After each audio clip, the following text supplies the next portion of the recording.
మన బ్రహ్మచర్య సాధనకి పెద్ద అవరోధం ఈ నైట్ ఫాల్. మన ప్రమేయం లేకుండా నిద్రలో జరిగే వీర్యస్ఖలనం. ఈ నైట్ ఫాల్ అనేది చాలా మంది కామన్ అని చెప్తారు. ఎందుకంటే మనం కావాలని ఎజాక్యులేట్ చేయట్లేదు. స్పెర్మ్ సెల్స్ మెచ్యూర్ అయ్యాక ఆటోమేటిక్ గా బయటకు వచ్చేస్తాయి. వాటి ప్లేస్ లో కొత్త సెల్స్ ఫామ్ అవుతాయి. సో నైట్ ఫాల్ గురించి బాధపడాల్సిన పని లేదు. అది మన బ్రహ్మచర్యాన్ని బ్రేక్ చేయదు అనుకుంటాం. అయితే నిజానికి స్పెర్మ్ సెల్స్ మెచ్యూర్ అయ్యి స్టోర్ చేయబడే ఎపిడెడమిస్ యొక్క డిజైన్ అనేది రిలీజ్ చేయబడని కారణంగా చనిపోయినటువంటి స్పెర్మ్ సెల్స్ ని అబ్జర్వ్ చేసుకునేలాగా నిర్మించబడింది. అలా అబ్జర్వ్ చేసుకోబడిన స్పెర్మ్ సెల్స్ రీసైకిల్ చేయబడి మళ్ళీ బ్లడ్ స్ట్రీమ్ లోనే కలుస్తాయి. అందులో ఉన్న కాంపోనెంట్స్ అబ్జర్వ్ చేసుకోబడిన కారణంగా ఆ రక్తం మునుపటి కంటే శక్తివంతంగా మారుతుంది. మళ్ళీ అదే రక్తంతో తరువాతి మాంసధాతువు తయారవుతుంది. దాని తర్వాత కొవ్వు, ఆ తర్వాత ఎముక నుండి మూలుగు, చివరిగా వీర్యం. మళ్ళీ అదే వీర్యం రిలీజ్ చేయని కారణంగా శరీరం చేత అబ్జర్వ్ చేసుకోబడి దాని కాంపోనెంట్స్ మళ్ళీ రక్తంలో కలుస్తాయి. ఆ రక్తం మరింత శక్తివంతంగా తయారవుతుంది. కాబట్టి మనలాంటి బ్రహ్మచర్య సాధకులకి నైట్ ఫాల్ అనేది ఓటమి లాంటిది.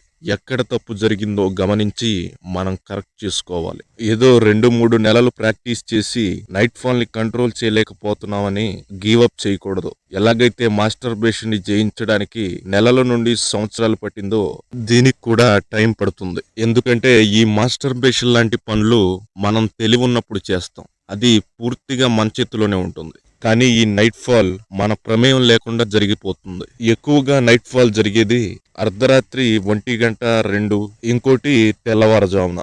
ఈ అర్ధరాత్రి నైట్ ఫాల్ కి కారణం ఎక్కువగా నీళ్లు తాగి పడుకోవడం, ఇంకోటి పడుకునే ముందు బ్లాడర్ ని ఖాళీ చేయకపోవడం, లేదంటే మన స్లీపింగ్ పొజిషన్, సెక్స్ ఆర్గాన్ కి ఒత్తిడి తగిలేలా పడుకోవడం.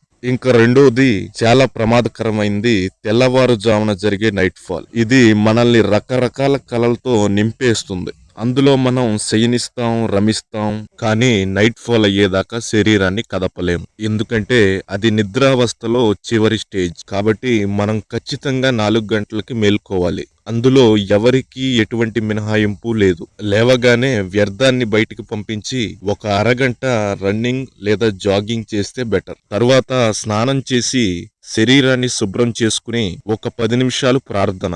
వీర్యం బాడీలో రిటైన్ అవ్వాలంటే ప్రార్థన మాత్రం ఖచ్చితంగా చేయాలి. కావాలంటే మీరు స్ట్రెంగ్త్ ఎక్సర్సైజెస్ లేదా కోర్ ఎక్సర్సైజెస్ ఈవినింగ్ చేసుకోవచ్చు. ఎందుకంటే మార్నింగ్ చేస్తే డిసిప్లిన్ బిల్డ్ అవుతుంది, ఈవినింగ్ చేస్తే స్ట్రెంగ్త్ పెరుగుతుంది. కాబట్టి మీకు ఎంత ఇబ్బందిగా ఉన్నా సరే ఉదయం 4 గంటలకి లేవాల్సిందే. కనీసం లేచి స్నానం చేసి ప్రార్థన పూర్తి చేసుకుని కావాలంటే గంటన్నర మళ్ళీ పడుకోవచ్చు. దీనికి తోడు అశ్విని ముద్ర, మూలబంధనం కూడా ప్రాక్టీస్ చేయొచ్చు. ఇవన్నీ చేస్తున్నప్పటికీ రాత్రి గాని పగలు గాని కలలు రావడం చేత లేదా ఇంకే కారణంగానైనా నైట్ ఫాల్ అయినట్టయితే అది మన యొక్క కేలి, ఆపోజిట్ జెండర్ తో మన ప్రవర్తన ఎలా ఉంది, ఏ విధంగా మాట్లాడుతున్నాం, కలిసి భోజనం చేయడాలు, జోకులేసుకోవడాలు, ఫోన్లో మాట్లాడాలు ఆపేయాలి. అది ఎవరితో అయినా సరే డిస్టెన్స్ పాటించాలి. ఎందుకంటే మన మైండ్కి తెలుసు తల్లి, చెల్లి, అక్క